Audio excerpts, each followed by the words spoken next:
and wave hi to everyone.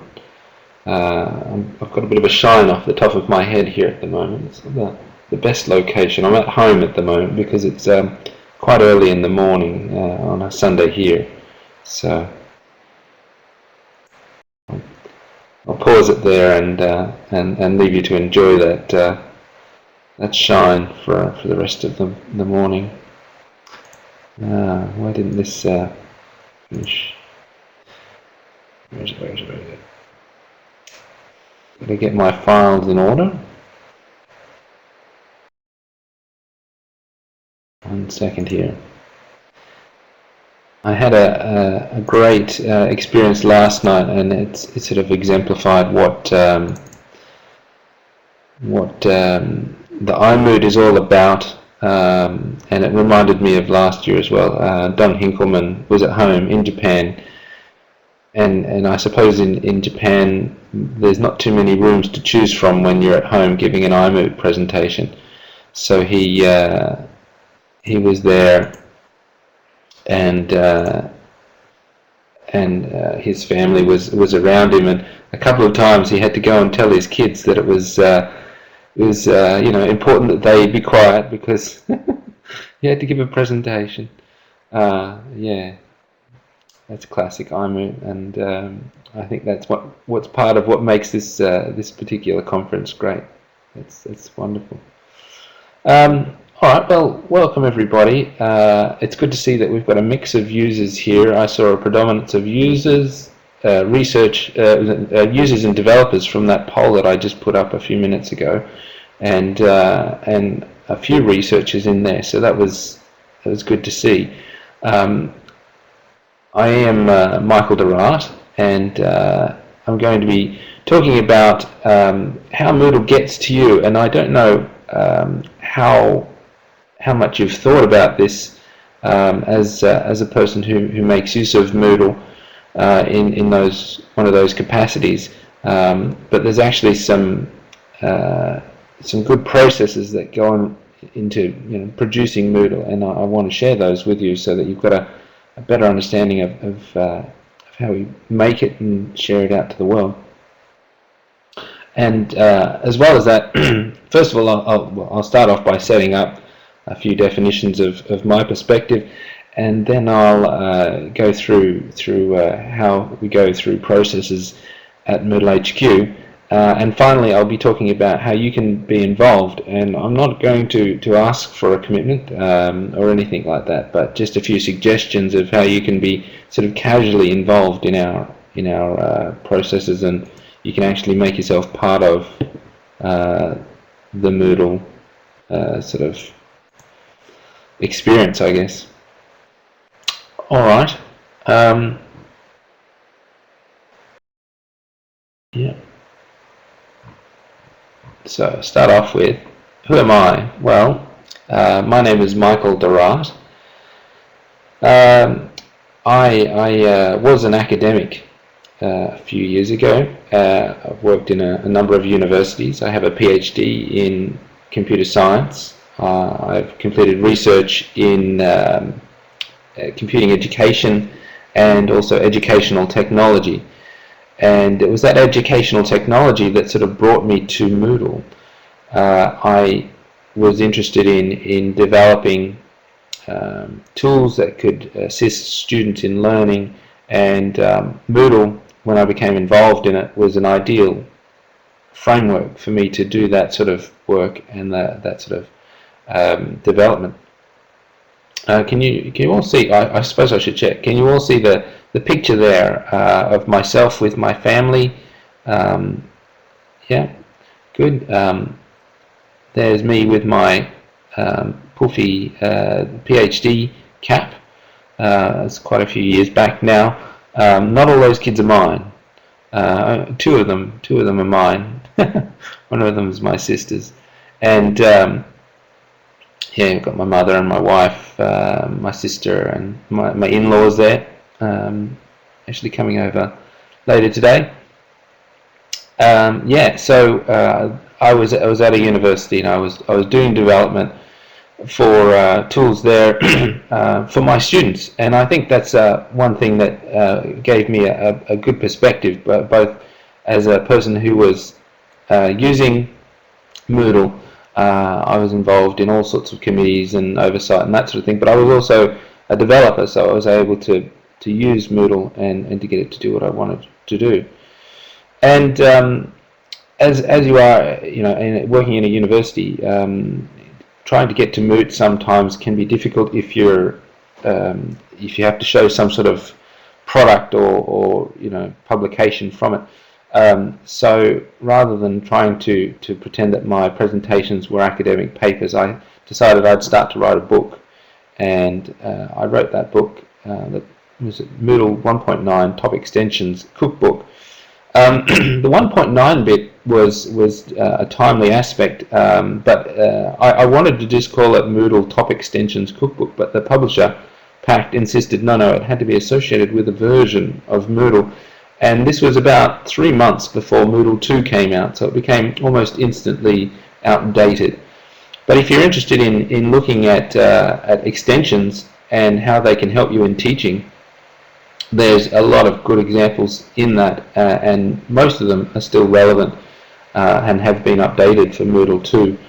One of these days I'll have to go back and just basically change the title and update it a bit, and maybe people might buy it then. We'll see. Anyway, so there was a point in my academic career where I decided I liked a bit of a change. So I talked to Martin. We've been talking a bit. And he said, yeah, we need someone at Moodle who can help out with the development. We are growing. Moodle is growing. You've seen the charts. The Moodle partners are growing. And the Moodle community is growing. And so the interest in Moodle and the amount of income that comes to Moodle to help support us, and the amount of bugs that come into Moodle has all been increasing. So we needed more people, and we've always doubled in size since I arrived at Moodle, which was a year and a bit ago now.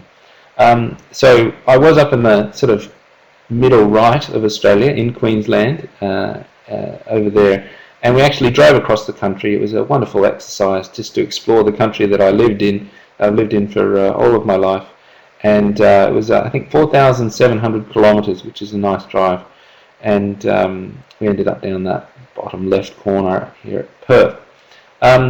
So Perth is the headquarters of Moodle, mostly because Martin's here, and we'll talk about locations and things like that. But it's wonderful to be able to say that this product is something that we here in Australia are involved in. But I mean, we don't obviously want to make it widely known that it's an Australian thing. We want to make it seem like an international thing. But locally we can be very proud of it, because there's not that much in the computing industry that comes from Australia. And yes, look, if you're in Perth at any time and you'd like to come and visit us, we do have space for visitors, and we have people that drop in just to almost make it a bit of a pilgrimage every now and then, and we love to see them, and they're welcome to come and spend a day there, and you can spend longer there if you've got work to do with us or whatever. So that's wonderful. You're definitely welcome to come. Alrighty. So what is my role at HQ? Well, I am the development manager. At least that's my title. That's what it says in my paycheck anyway. If you ask Martin, well, I asked Martin once, what he thought my role was, and he actually said that I was his Smithers, and there's a few connotations that you can take out of that. There's a sexual reference there we could completely ignore, and the fact that Mr. Burns is a maniacal, greedy guy probably doesn't really apply. But if you ever get to watch Martin live, actually watch for him, and he will actually do that finger tapping gesture with that. We can. I just try and think of that next time you see him actually speaking, and he will do it. But anyway, I guess the main the main connotation was that I am the person that's basically there to make sure things get done, and stay on track. So I'm always very proud when we make a release, and if we can make it on time, I'm even more proud. So yeah, but yeah, in general, sort of daily work, a lot of my job is in triage. And I'll explain what triage is briefly. It means when issues come in, they have to be checked and allocated to some sort of process so we can work on them. I'm also responsible for releases, so whenever you get sort of a notification that the next version of Moodle has come out, it's probably coming from me now. Also involved in that is security.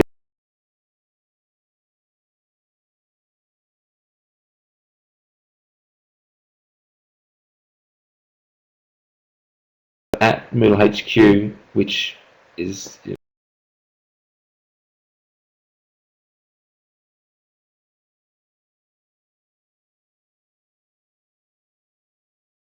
have some very responsible people working with us, and we need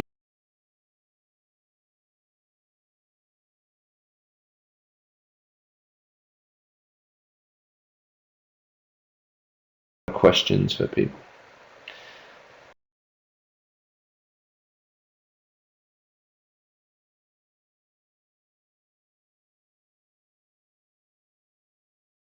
Answering it myself. It's not to be facetious. What is Moodle?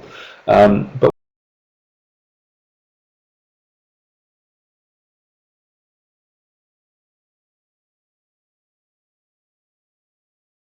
yeah, people see it differently.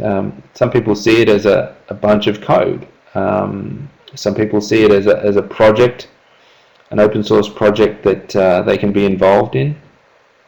Some people see it as a system that they can use, an application that's available to them or being forced on them perhaps. And a lot of people, and probably a lot of people here, like Teresa, see it as a community. Now, in essence, all of these are true. Yeah, I guess people are open to their own perspectives on this. What I would like to try and do immediately is introduce sort of my perspective, and it's not the only one I have, but in relation to the presentation that I'm about to give this morning, it is very relevant, and that is basically a system which is carved up into multiple sort of Venn diagram chunks. We have the core side of Moodle, and you know, the blue and green triangles there, assuming you're not colorblind, represent the code that we work with, and the system that we produce at Moodle HQ. And there's two parts to that. We have a stable side, which means we have existing code that we need to maintain and improve, and we also have new development that goes on, and that means we get requests for improvements and so on. They go into the roadmap and we work with them. Now, these two parts are what I'm going to discuss mostly today, but I don't want to neglect the contrib side of Moodle, and I really need to recognize that, because it's a very critical part of Moodle. It's really what sets us apart from the other even open source equivalents to Moodle. Because of that strength, the variety of plugins that's available for Moodle, I believe that's really part of why Moodle has been successful. But yes, I'm not going to talk about it too much today. But I think I've already mentioned that basically that was my entry point into Moodle itself, was through that contrib, lovely orange circle there. But most of the rest of my presentation will focus on the new development and existing Moodle maintenance that we work with at Moodle HQ, and well, involve everybody with, hopefully. Where does Moodle come from? And I guess when you ask people that, they sort of think, well, it came from Martin, and that's a fair enough comment. It really is the case that Martin at one point decided that this was more than just a hobby for him. This was something that he wanted to spend all of his time on and share it with the world. Now, it's cost him a lot. I'm not going to reveal Martin's personal life here, but yeah, being a person who works with Martin every day, you kind of get to see what it has cost to get Moodle to where it is now. And of course, it didn't stop with Martin, and we definitely have a lot more people involved. And I just want to try and exemplify that with a few sort of timeline type images here. This is a list of the various versions up to 2.2 that have been released. We're about to do 2.3, by the way, but it's not on this list yet. And Martin started working with Moodle back in 1999, and it was back then a different beast indeed. I'm not going to try and describe the technical sort of side of that. That's a whole different presentation, which I'm willing to give it at a later date, but and with the number of developers that showed up earlier, that's probably not a bad thing. But I'll skip forward in time and say that Moodle sort of became more like what it is in about 2001. Martin was working at Curtin University, and he started developing this as a system that he could it was almost a pluggable system right from the start. He was a PhD student at the time, and his supervisor said, look, we need some sort of system that we can use to run a survey. So that was when Martin built that. So he built the basis, the framework of what Moodle is, and he thought of it as a modular system straight from the start. And he built survey, and when people started showing interest, he continued on with that work. And you can see that you've got the first few modules there, all written by Martin by himself, in isolation of the rest of the community. And before he decided to sort of, well, he released it to the world, if you like,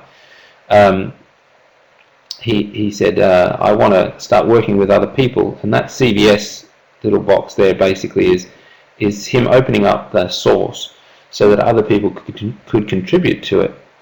And that led to a few other people coming aboard. The first contributed plugin for Moodle was the workshop plugin. Of course, not the workshop that we have today. It's now been replaced. But it basically exemplified the Moodle spirit, the workshop module itself. So it was actually appropriate to have it there as a first contributed module. It was all about sharing and so forth. The next sort of, not really a plugin, but contribution to Moodle was backups.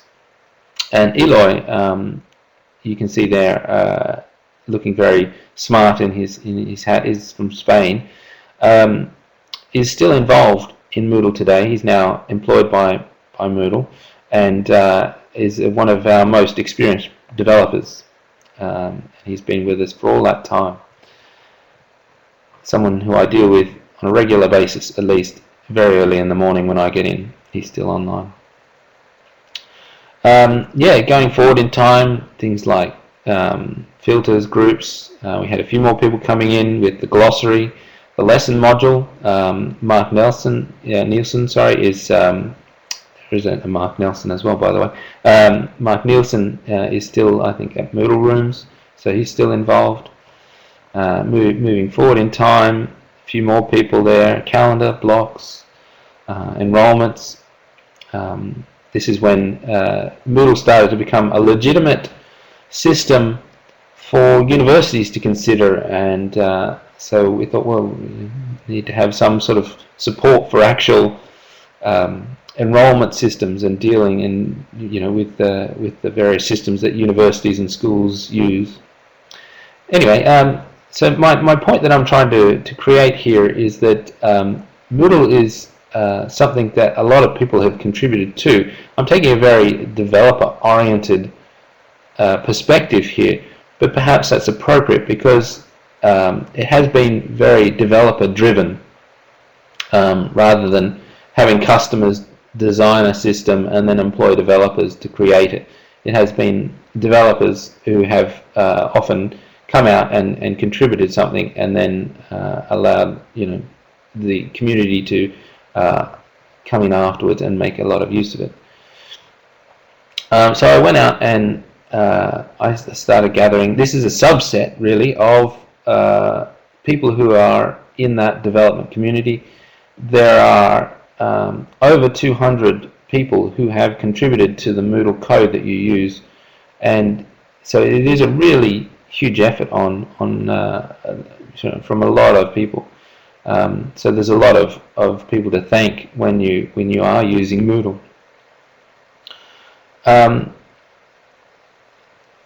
There's a few, can we recognize anybody in there? I'm there, second row, second from the left. Can anybody else spot anybody they know? Martin's in there. About the I see Shane right next to him, on the 5th row. Yeah, Penny's in there. Shane. Gavin. Yeah. And Gareth you should be there, Gareth. Who else have we got here?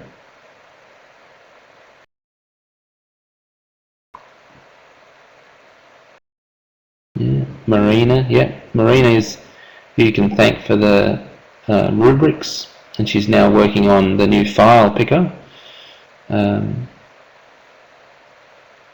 Yeah, most of Moodle HQ is in there. The developers there. Yeah, Rosie's there, bottom row, about 5, 6 from the right. One of our stalwarts. David's in there, yes. Anthony, where's Anthony? Somewhere. Peter's in there, yeah, for sure. A lot of people. Ralph, yeah.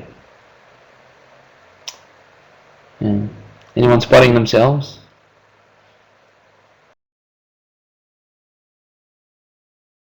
He's probably in there somewhere. Oh, while we're talking about the developer community here, just a mention, we're having a Hackfest in October. We've invited a whole bunch of developers to come down to Perth, and we're going to go to a pretty swanky resort actually, and we're going to be there for a week brainstorming the future of Moodle development, and that's going to be a lot of fun. Yeah, so that's going to be fun all there. So some of the people here are going to be there, so that's going to be good. Davo Smith, yeah, he's there. A lot of Davo, if you haven't heard, has contributed the drag and drop support in Moodle. Something to look forward to in 2.3 is the ability to drag a file straight onto the course page and have it turned into a resource straight off the bat.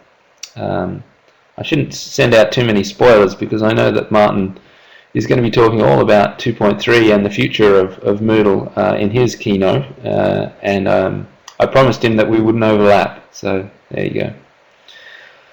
Alright, I also want to mention partners for a couple of reasons. They are very instrumental in the development of Moodle. There are a number of developers that we work with who are at partner organizations, and some of them are responsible for key components in Moodle, and some of them are involved in our maintenance efforts on a daily basis. So I interact with them quite a lot. I also want to say that it's crucial, the sort of Moodle model, for it to be sustainable, is critical to have that partner relationship, and we're very fortunate to have these people who have again been brave enough to take the step to say, I'm willing to work with Moodle and give it a go, and then these people contribute a lot back to Moodle, both to its code and also financially, to make sure that Moodle is stable and responsible, to the point where we have been able to commit and hire more developers. It pays my salary, keeps my kids in clothes and keeps them fed and that sort of thing. So I'm very grateful for that. So yeah, I really encourage you to support these guys, and they support Moodle as well. Yeah. All right. So getting closer to home now, at least for this presentation. Moodle HQ. These are the people from Moodle HQ in the order that they sort of arrived, and we've had a few people come. Not too many people go, which is a good sign. It's a wonderful set of people working together, and I think we make a very nice orangey picture right there. Although if you've seen the new Moodle.com site, we're now no longer having these orange backgrounds, which is a shame. We now have nice black and white grey things, which kind of makes this look a bit less, I don't know, a bit more uniform is probably the better way of putting. Yeah, and at this point I'm going to test all your bandwidths with a few videos. So what goes on at Moodle HQ?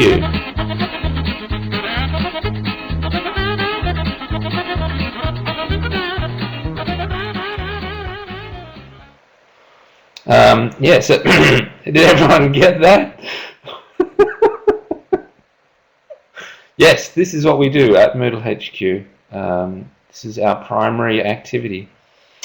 And if you come to Moodle, this is the sort of entrance atrium that we have, and we have a table tennis table there. And most lunch times you will find people, yeah, there's foosball there as well and a dartboard. You'll find people getting together and having a go down there. And if you come and visit us, you're more than welcome to have a hit as well. We're not great, but we have fun. And I think that also exemplifies the sort of spirit at Moodle HQ. We're a very fun social group. We stop work at midday and have lunch, and we tend to spend an hour socializing, which is a great sort of sign that the environment is healthy, and we really enjoy working there to the point where we can actually enjoy being with each other and bearing each other's company. So without any sort of sarcasm, it's a good place to work. This video that I'm about to show now is basically a few people introducing themselves and what they do at Moodle. Oh, hello. I'm Martin Dugiavis, the director of Moodle and lead developer. I look after the overall direction of the project, staffing, helping make sure that everyone has work to do, and especially the future direction of Moodle features, where we're going in the next couple of years at a time. And after hours, I have a family, 2 kids. You see them on every Moodle release, you see photos of them. And I also play the odd video game, and for example I like Minecraft. And I read a lot.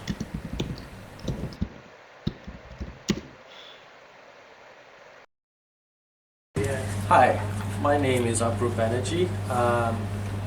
I am a Moodle integrator. I'm also a developer, so I split my time between the two.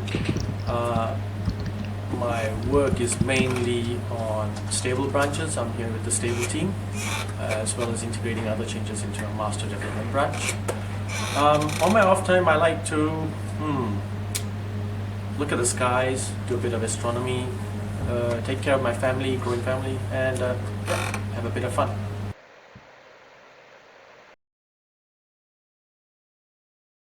Hello, my name is Marina Glense and I work on development team in Moodle HQ, and mostly what development team does is trying to make Moodle look nice and neat and tempt you to upgrade to the new versions. Particularly I was participating in rubrics in 2.2, and before that I tuned up the plugins database in Moodle.org. And that's about it.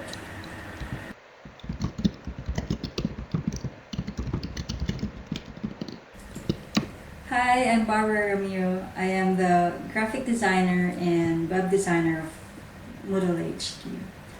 Since I joined here early this year, I've been working on revamping Moodle.org to give it a new look and feel for users to have a better experience in the future. So it's something to watch for.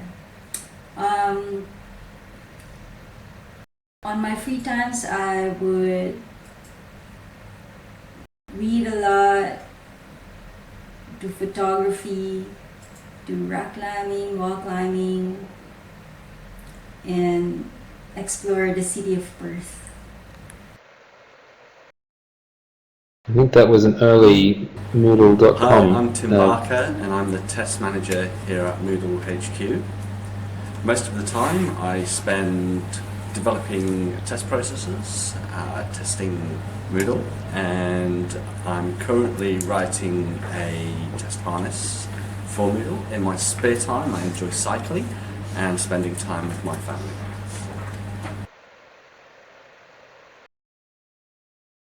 Hi, my name's Adrian.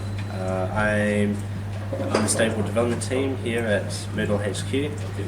Usually I'm doing bug fixes and testing for the company here, and in my spare time I like to play badminton.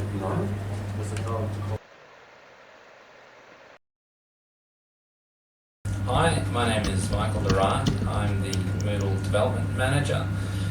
Around here I take care of the developers and make sure we fix all the bugs that are in Moodle. And when I'm not working here at Moodle, I like to spend time with my family. I also like to go swimming and running and sort of having fun.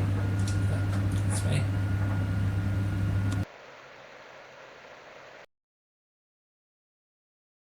Hi, my name's Bree. I'm the Ops Manager here at Moodle. Most of the time when I'm here I'm looking at things like the accounts and the HR stuff and that kind of thing. And when I'm not here, well, I like to use up my spare time doing things like community theatre. I do a bit of swing dancing. I do a bit of external study. I've got a son who takes up a lot of time, and that pretty much takes up the rest of my days.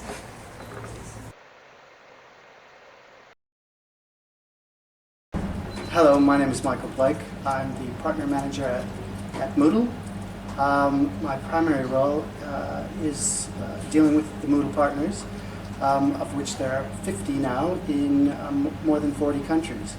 The Moodle partners are very important to the Moodle project because they provide primary funding for the entire project. So it's very important for us to work with them closely and keep them happy. While I'm not working at Moodle, I live in Sydney, so I don't know what I do actually. In my free time, catch up with friends and enjoy life on the east coast of Australia.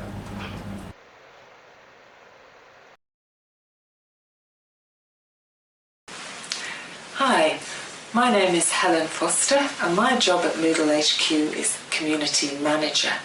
I work mostly on Moodle.org and Moodle Docs, our documentation wiki, and when I'm not Moodling I like to be out of doors with our horses. We have 3. Right, well, I guess, yeah, a few things to take out of that video. First of all, we're definitely not a boys' club. We have a number of great female developers involved. You would probably have been able to pick a number of different accents there. We're pretty much like the United Nations at Moodle HQ. We have people from all around the world. We're sort of almost trying to get coverage. We had a guy apply for a job the other day from South America. We got very excited just so we could complement our accents and that sort of thing. But mostly I wanted to show you that we are very much normal, everyday human beings. We very much, are there doing a job day to day, trying to do as best we can. Very aware that there's a community out there that we're working with. So back to the presentation. Oh, we have Kiwis. Don't you worry about that, Teresa. Yes, we do. We do indeed. I'll show you a map in a minute where people are around the world. Going back to that lovely Venn diagram that I showed earlier, we kind of carve up our efforts a lot around those two sort of areas that I wanted to focus on. The new development, a lot of that is led by Martin himself. He is basically the person driving, the new development of Moodle. And you can see there are a number of people who work with him on a regular basis to achieve that. And so these guys are there day to day, basically speccing out new parts of Moodle. I'll talk about how they work in a minute, and delivering them to you. As well as that, we have sort of a crossover group there between the two, sort of the blue and the green circles. You've got, I'll just draw on this, whip out sort of from this group here, although I probably should have put Dan in there as well. These are our integrators. These are the people who are our sort of code gatekeepers, and they're a very busy group, particularly now in that they take new code, they check it from the perspective of the whole system, and say yay or nay as to whether it's going to be included, and then go on to testing. But these guys also do other things as well. Yeah.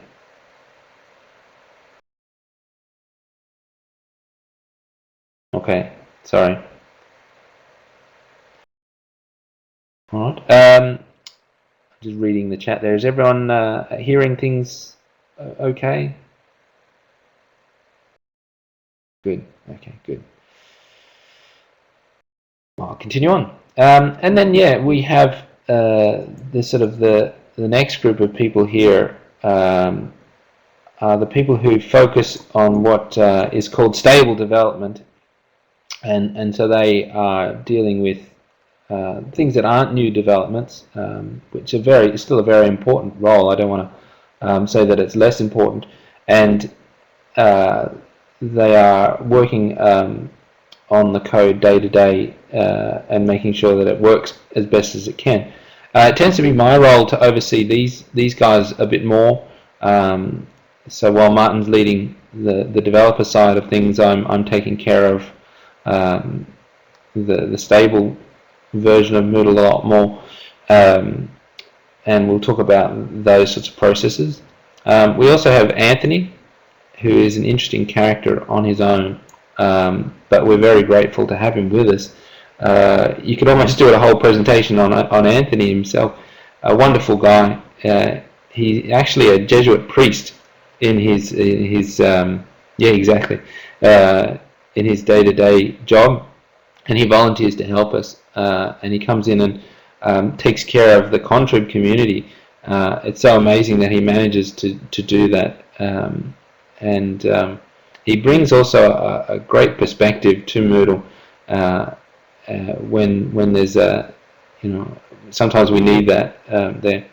And a lot of these people down the bottom here, I guess, while they're not actually writing code that you see in Moodle, they are creating and supporting things, supporting the team, or creating things that need to be sort of created to make sure Moodle keeps ticking on.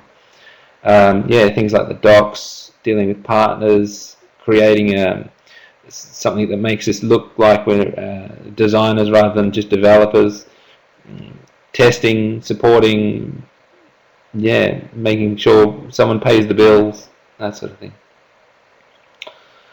Alright. Moving on. Alright. I sort of mentioned the internationality of Moodle, if that's a word.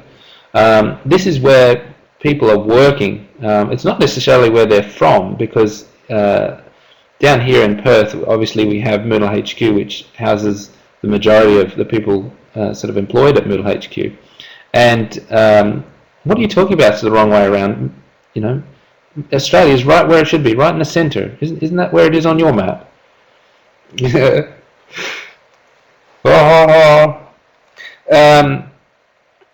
So yeah, but we also have people who are working elsewhere. So Eloy's in Spain.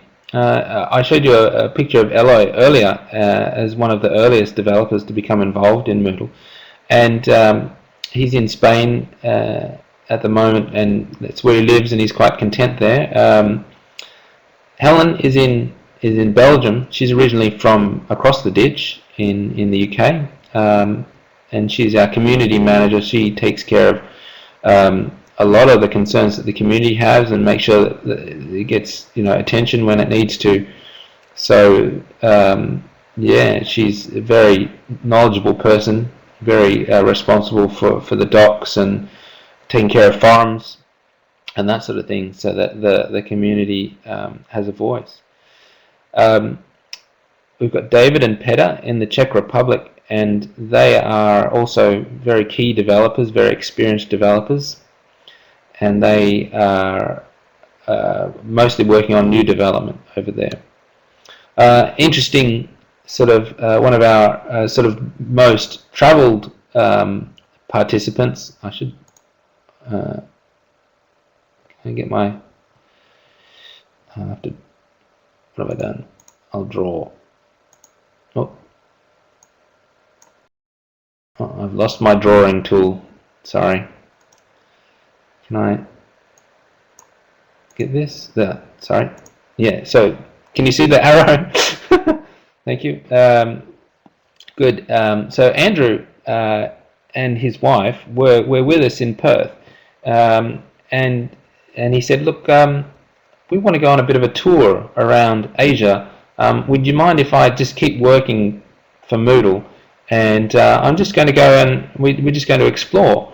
So every week we sort of get an update that they've moved from one country to another, and they're just sort of basically taking themselves, you know, I think he was in Laos recently. I think that's where he is at the moment. He's been through Thailand, Vietnam, Cambodia, yeah, and moving around the Asian sort of region. During the day, Andrew finds himself an internet connection in a cafe or somewhere else, and plonks himself down and does work with us, and then you know, goes off and spends the rest of the time exploring the world in that area. It's actually great that we can support that sort of thing. I mentioned Anthony. Anthony's over in Texas in the United States, and he is a very key person in Moodle. I think he's actually just moved, and if he's gone a bit quiet, I think the reason is because he's just changed schools, and he's sort of getting himself entrenched in a new area, new parish, new sort of role over there in his full-time job. Someone mentioned New Zealanders. We have one. He's there, and that's Sam. He's in Nelson, and which is just in the South Island of New Zealand. He was again with us in Perth, but he's now back in New Zealand, at least for the meantime, with his family, and he's one of our more experienced developers as well. Yeah, yay New Zealand. Oh. Michael is over in Sydney, and he's been around the traps as well. He was in Perth. He went over to the US, and he's come back to Australia, and he from there is managing our relationships with all of the partners that we have, which is over 50 now. And so the rest of us here are at Moodle HQ, and so you can see here all the developers and other guys here. That's myself. I had even more shine on my head that day. And our newest sort of arrivals, let's go through this bottom row if you're not familiar with these guys. Tim on the leftmost is our test manager. Right now we're full on into testing mode. We're trying to make sure that the next release, Moodle 2.3, is working. So and thanks for all the people, and many of them are here, involved in that test. You can, I won't go into it in too much detail, you can become involved in that and help us out.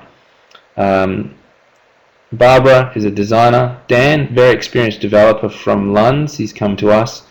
Fred, he's actually from Belgium. He's our greenest programmer there, and we've got another guy, David, coming in a couple of months from Spain as well. Okay, turn that baby off. Got to move on here. Alright, getting to the core of things now. We have issues. We do indeed. And they all sort of live in a wonderful place called the tracker. And this is basically what, as developers, we use as our main tool to communicate with the community. Compare us to a regular company developing software. We don't have an on-site customer who we can go and refer to and you know, get our priorities set by and that sort of thing. We rely on the tracker as the way for the community to be that sort of customer, that product owner, and come in and tell us what they feel is wrong or what they feel needs to change. So if you want to be involved, this is the way to get in touch with us, at least from the development side of things. I want to sort of run through this as a bit of a bug's life, although we don't just have bugs. Obviously we have issues that are improvements and tasks and obviously new features as well. So it's not all just bugs, but I guess the majority of them are bug reports, things that people have spotted that aren't working quite right. So we'll work through that. So if you go into the tracker, it's tracker.moodle.org. You will see at the top right this lovely icon to create an issue, and this is where the life of an issue begins. Someone starting off and creating that. Now when you do that, you have the opportunity to fill in a whole bunch of information. There's sort of a first sort of go at it, and then once the issue is created you can add more information to it. A person just needs to have an account, and any person can have an account on the tracker. Once you've created an issue, it's your issue. You basically have access to change it, update it, modify it, add comments, and add as much detail as you can, because the richer the issue, the easier it is to work on. When an issue is created, it needs to be triaged. Now this is a medical term, so triage, you know, in a perhaps imagine some sort of war zone. You've got I imagine MASH. Has everyone seen MASH, the television show? Yeah. Yeah, that's right.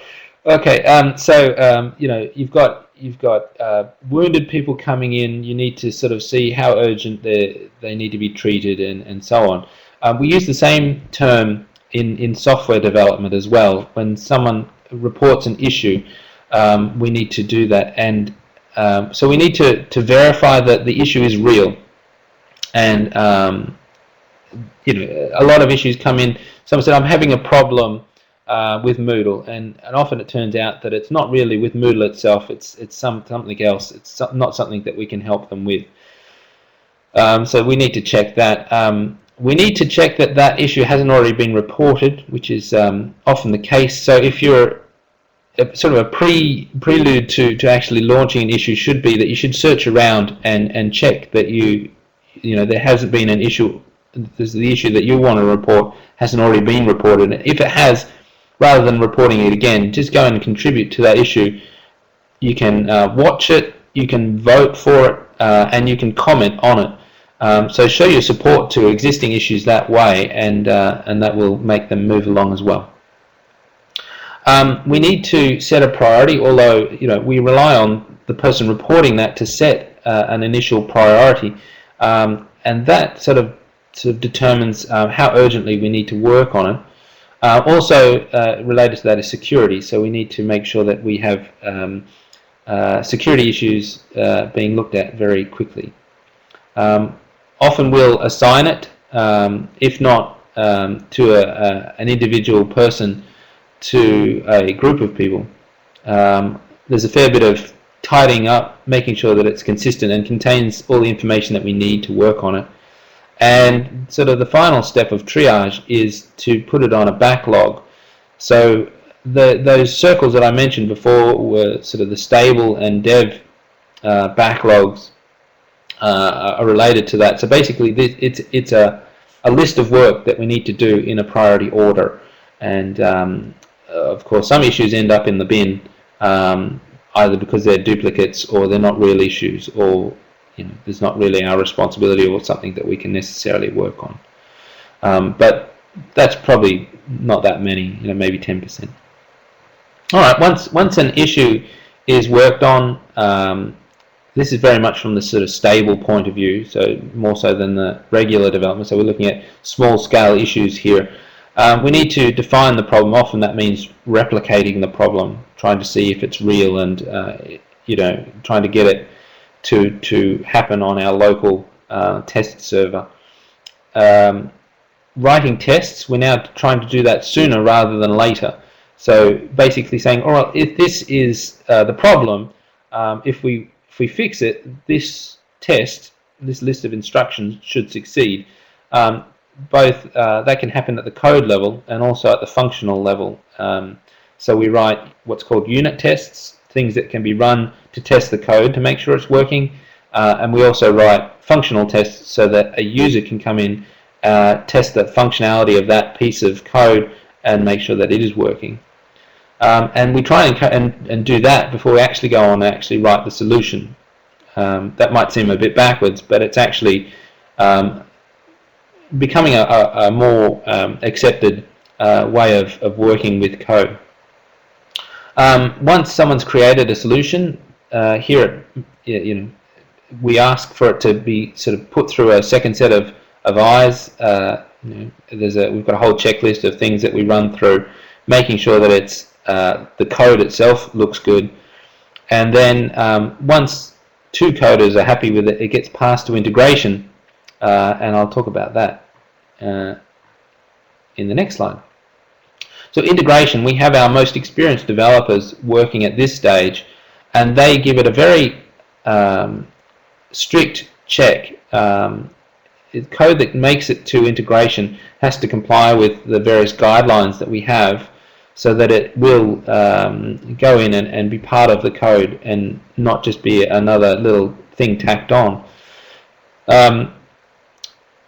They look at it from the perspective of the whole code base. So these guys, with their experience, have the broadest knowledge of Moodle, and they want to make sure that when something is changed in Moodle, it's not going to have impacts in unforeseen places. So they then go and integrate it with, we have sort of an integration version of Moodle that we drop the code into before it's tested. So this isn't the public version yet, but once they also are responsible for, once it's been tested, preparing that for what the public gets to access as well. Every code change gets tested in its individual sense. So this is a functional check that once that piece of code is integrated with the rest of Moodle, we run through those tests that we wrote earlier and make sure that they are actually working and that the rest of Moodle is working around it. And at this point, it's either thumbs up or thumbs down. If that test passes, then that newly integrated piece of code will live on. If the test fails, it gets pulled out and might go back to the developer for changes or get rejected altogether. So releases, we're about 2/3 of the way through now, and I'm going to start talking about releases and versions. So might be a good time to just have a quick pause.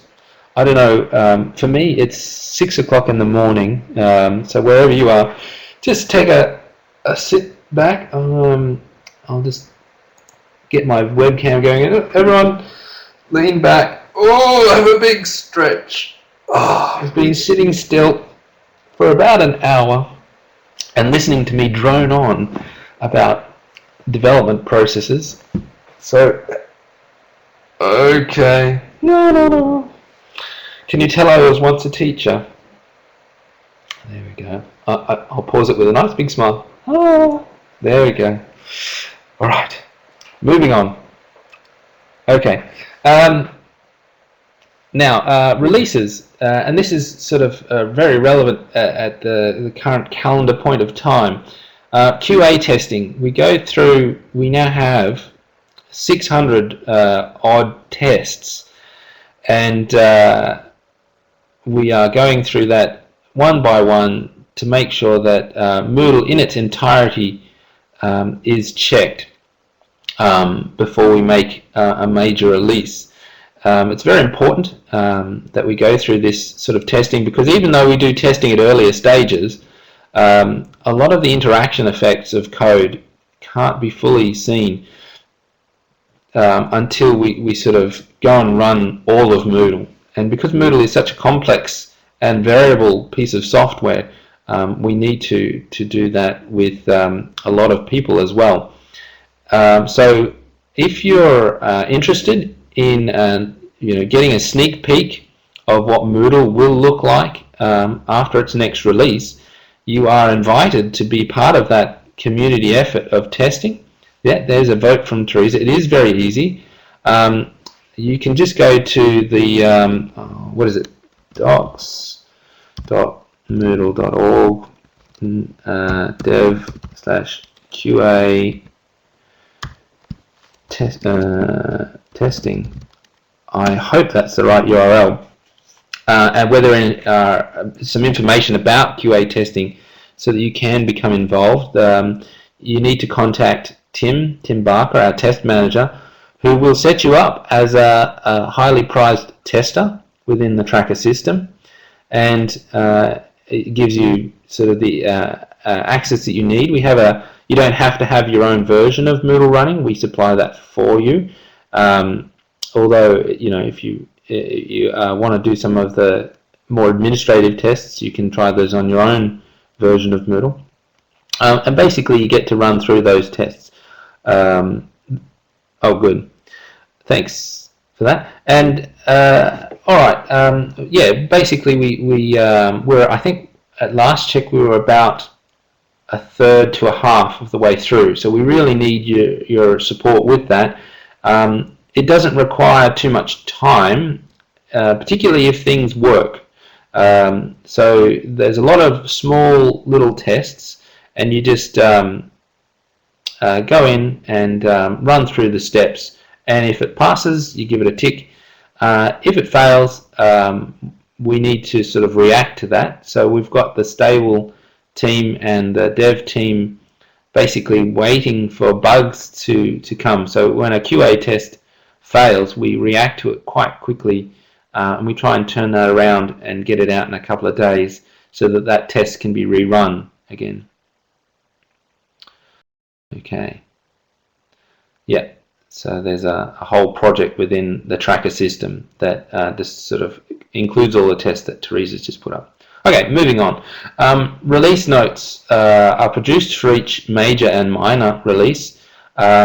Particularly things like the new features get described, particularly with a major release.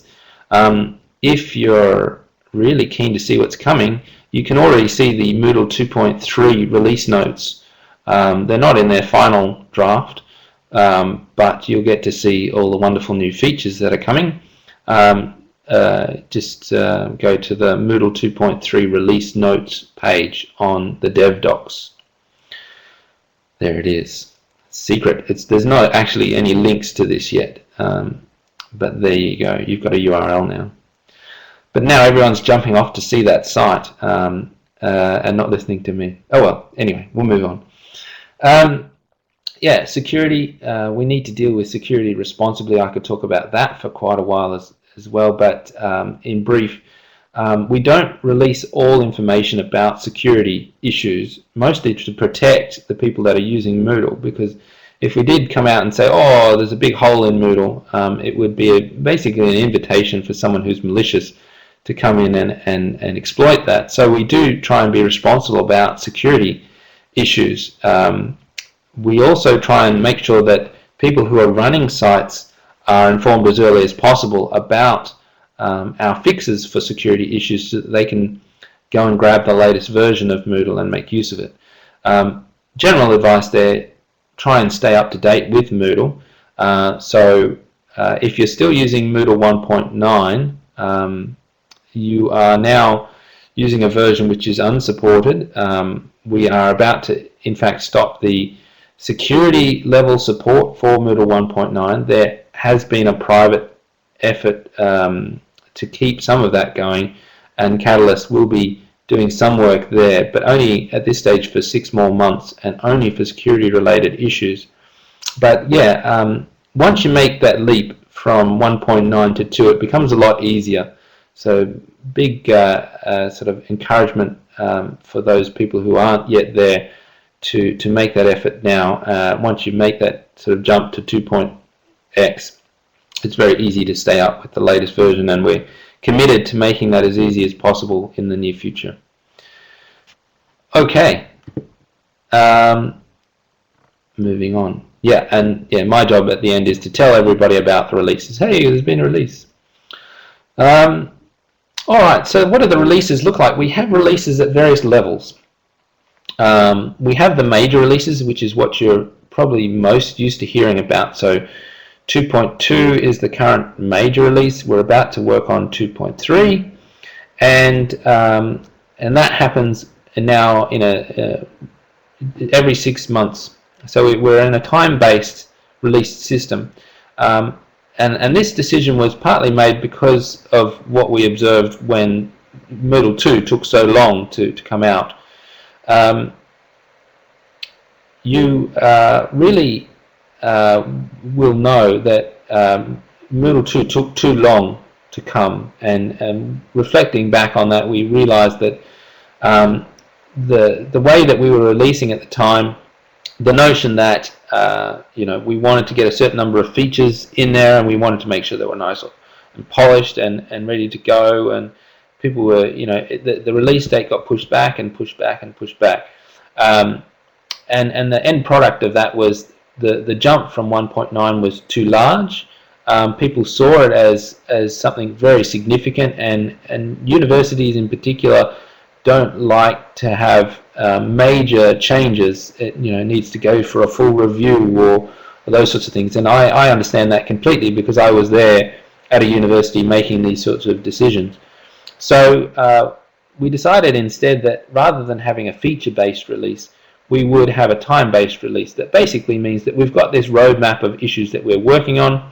We're going to try and work through a certain number of them before the next release, but we're also going to cut at a certain point and say, well, that's it, that's the release, and if we haven't finished something, well, we'll continue working on it for the next release. So it's more of a continuous process that people can sort of rely on that way. It also helps people who are maintaining these sorts of sites to know when the next step is coming along and plan for it and so on.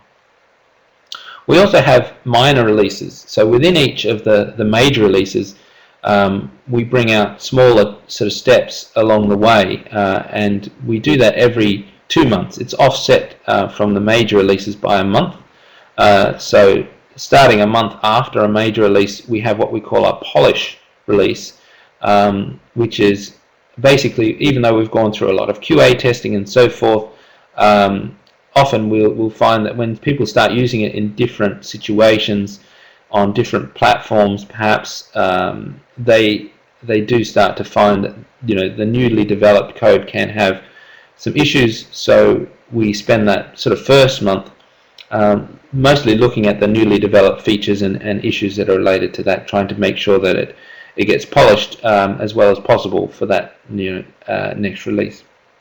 But that continues on for a number of releases now. We have a commitment to that for a certain period of time, and I'll talk about that in a smaller scale in a minute. As well as that, we have smaller scale releases as well. On the stable side of things, we have 3 weekly sort of runs. Our sprints, if you like, are 3 weeks long. So that means that we grab 3 weeks worth of work, we work on it, and then we push it out. And code is being integrated almost continuously. So each week there is a small release. So if you're really keen to stay up with the very latest Moodle, you can do that week to week. All right.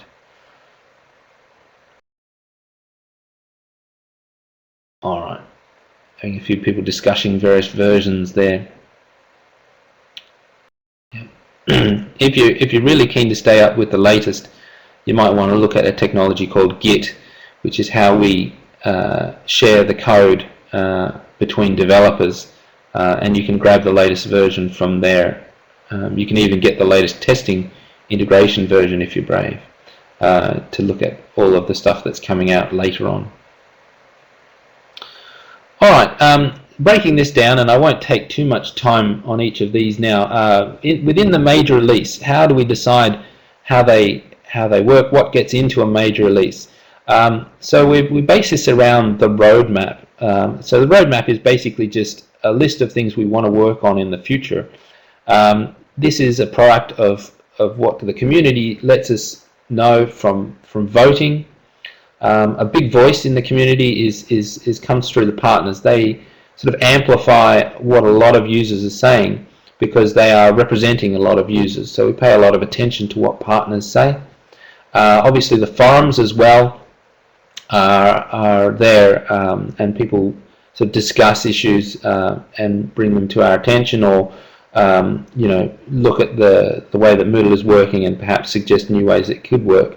So all this information goes into the roadmap, and from the roadmap we pick off a certain amount of work that we think that we can complete in a 6-month period, and then it goes through those steps that I sort of described earlier. From a new development point of view, there's a bit of time spent on specification. Over here we do write up descriptions of the sort of new work that we have to do. That is then open to community consultation. So if you want to have input into the new features as they are being developed for Moodle, you can actually go and see these specifications and say, oh, I think maybe if you did it like this, I'm a teacher and I don't know if that's going to work for me, or that's a bit complicated, maybe you could simplify it. Those sorts of that sort of feedback is very useful to us at that stage. We then obviously go on and code the solution in the interim period before the next release. It goes through review, peer review, integration, those sorts of things, and then testing, and a lot of the new development stuff is tested through the QA cycle as well. So I talked about point releases. I guess the main thing to know about point releases is how long they happen for. So if we have version 2.2, we will have a certain number of point releases for that. It starts off 1 month afterwards, and then we have point releases for 12 months after that that are basically fully supported. So every bug that's fixed, every sort of change that's made that's relevant is pushed into those versions for 12 months. After that 12-month period, for the next 6 months, we have a security level of support, which basically means we're not pushing just regular bug fixes or improvements back to that version anymore, but we will make sure that it's sort of any security issues are dealt with in that for another sort of 6 months to take it up to an 18-month life. The stable team, as I mentioned, works on a 3-week cycle. We use a framework called Scrum, and if you're in the software development area, which a number of people earlier indicated that they are, you might be familiar with agile frameworks like Scrum. Basically, what it means is that we every 3 weeks we do a fair bit of planning. We look at various issues that we want to take on. We commit, or the development team commits to a certain number of issues that they're going to work on. They work on them for a period of time, and then at the end there's a bit of reflection called, a retrospective. What got done, how can we do things better in the future, and then we go back to the beginning again. And this has been a very productive and reliable way of working through stable issues. Much shorter iterations, if you like. What issues do we work on? What are our priorities? And people often ask us, I created an issue a year ago, no one's really looked at it. Why is that? It's often because higher priority issues have come along. So what are our priorities, and how do we choose which issues we're going to work on in that? Have I considered lean? Gareth, we have certainly looked at that, and we do look at some elements of that, but at the moment we're quite happy refining our Scrum process. So so priorities. Obviously security issues are a priority for us. We want to make sure that they get resolved as quickly as possible. We have blockers, which are very high priority issues. So these are things that are breaking Moodle, and we need to work on them as soon as possible. Things don't always start off as high priority issues, but they can get promoted over time because community demand or things can become more serious over time. So there's a relative measure there. Partner issues, again, partners are a significant voice in the community. They represent often a large chunk of the community, and they also have a lot of expertise, so they can describe problems with Moodle that are coming across. So we pay a lot of attention to partner related issues in that, and that becomes a priority. Also, people don't just stop contributing when they report an issue. Quite often they'll go and find out why that issue is taking place, or suggest a solution to the issue, whether it's a bug or an improvement or something like that. So we end up with these patches, which are basically changes that need to be made to the code. So we like to make sure that those sorts of things get some attention. That they're not just someone's provided a solution but we've just ignored it completely. We like to make sure that those sorts of solutions are looked at. That tends to happen in vote order for patches and so forth. Part of our process in the stable team is to have a meeting every day. It's 15 minutes long, and it's basically when the whole sort of team is working. So we have people overseas often, and people at Perth attending this sort of meeting for a short period of time. It's the one point in the day that we actually get together. Except for ping pong. Yeah. All right. Now I'm getting towards the end now, and this is the final part of my presentation. Is how you can be involved in all that. And the first thing I want to say is that I don't want to suggest that you need to make a regular or ongoing commitment to Moodle to be involved.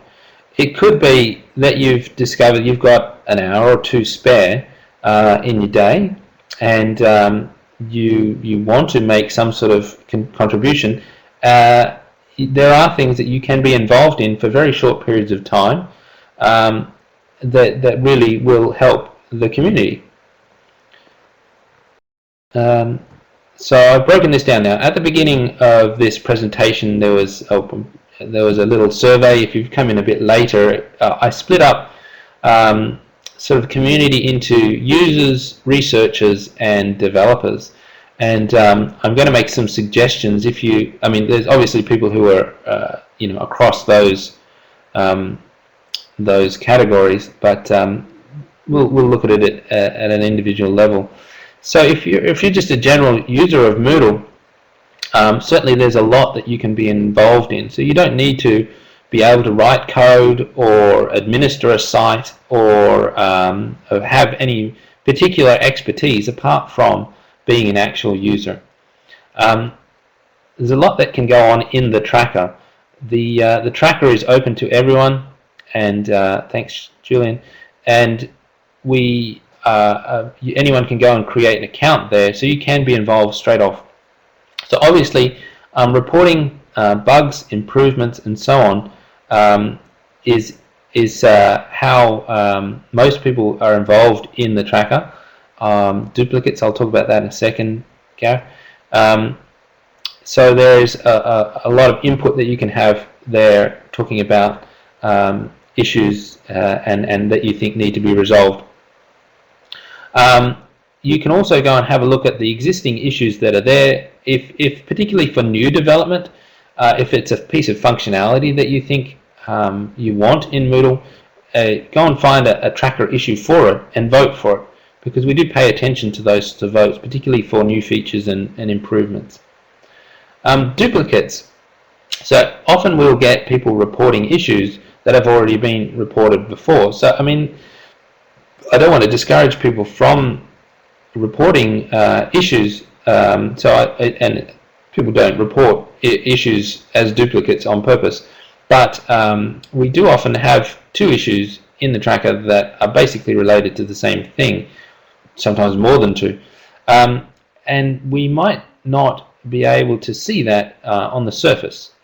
So if you are willing, you can go in and have a look around. You can do searches in the tracker, particularly if it's an area that you're interested in, finding issues that are related and perhaps duplicates. You cannot, you can comment on issues. You can't actually go in and say, this is a duplicate, it should be closed, and then close it. But you can bring it to our attention. And if you want, you can send some sort of message to me, either by email or through a message on Moodle.org. If you don't think anyone's paying attention to a particular issue, and they should be, because it's a duplicate or should be closed or modified or something like that, and then I can follow up on it. And I get a lot of reports like that, and we're very grateful for people who can find those interrelationships between issues and work in that sort of web of issues. Sometimes we get issues reported. They tend to be low priority issues, so they sit in the tracker. And meanwhile, we're moving forward, creating new code, and often those old issues have been resolved, perhaps through some other development. But we've got open issues there that aren't really issues anymore. And if you spot those, you can comment on them. And again, try and draw them to our attention so that we can close them. And that really helps us as well. Certainly makes everyone feel a lot better. All right. Yes, we're still on the same slide. Sorry. Maybe I should keep doing this sort of thing to make sure that everyone's up to where I am. Yep, that's where we're at still. The forums, moving on. So outside the tracker, there's obviously the forums, and Helen is the sort of main sort of person that deals with the forums. And I asked her, what can people be involved in the forums?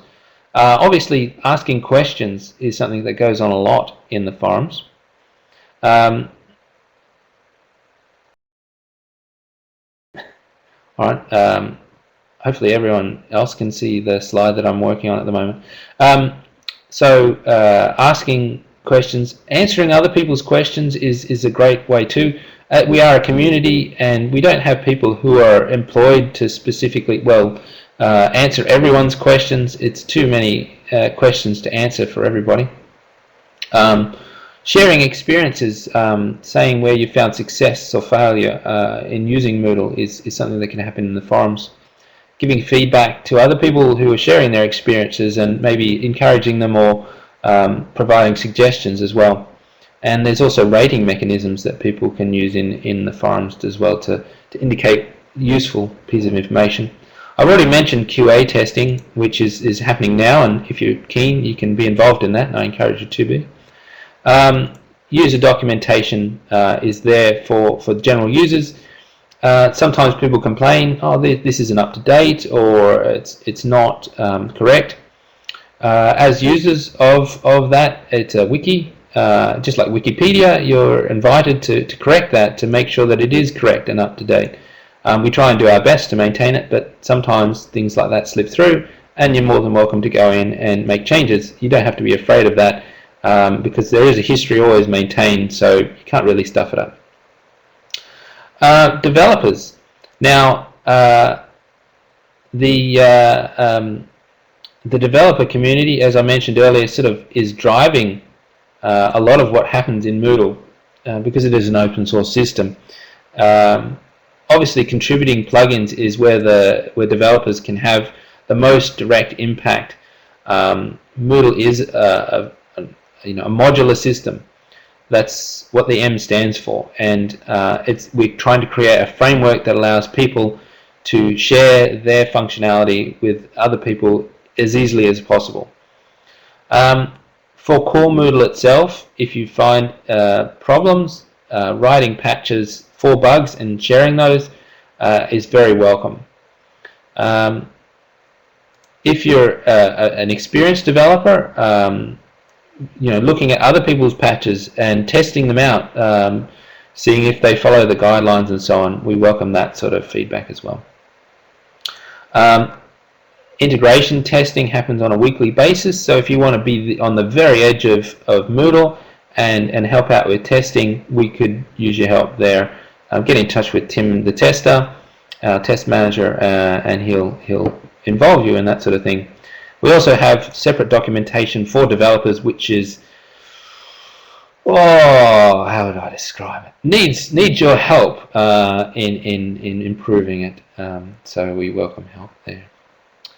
Researchers, we don't get enough support from researchers, and I really want to encourage people. As a researcher myself, there are plenty of things that you can help out with in Moodle, and it can still be counted as legitimate research that you can get credit for. Obviously, there's a lot of educational technology research that goes on with Moodle, and that's a great thing. It's a framework there for people to use as a tool to do the teaching that they want to do, and that's almost our tagline now. We're there to build the best free system that you can use to do the teaching that you need to do.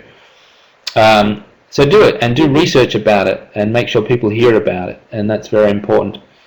Usability is something that we really could do with a lot of help. So if you're a usability researcher, your feedback is very welcome. The best way you can share that sort of information is by creating tracker issues that specifically identify problems or suggest solutions to problems in Moodle. If you're a security researcher, we welcome your feedback. We do get input from security experts all the time, looking at Moodle code and reporting potential issues there.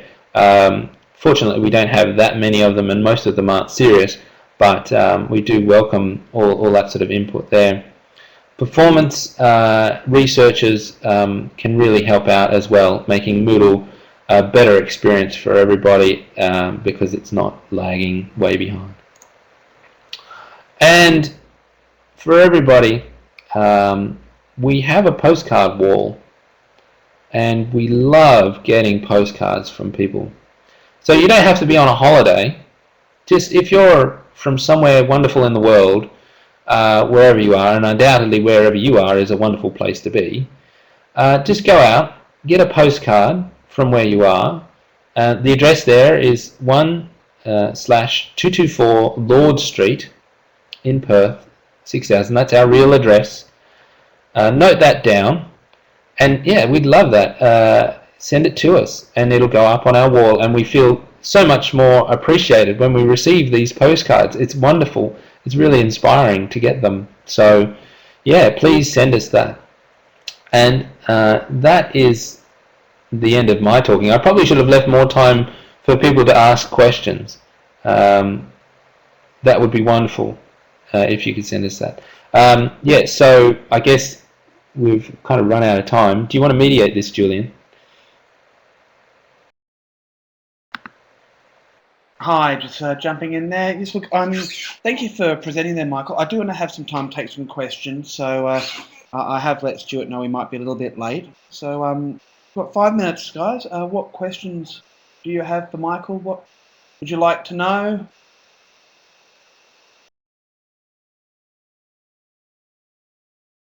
I guess while we're waiting for those first questions to be typed, Michael, again, thank you so much for your time. Yep. I know you are incredibly busy at the moment, and that 2.3's imminent launch is certainly taking a lot of your time. So we're speaking on behalf of all the participants.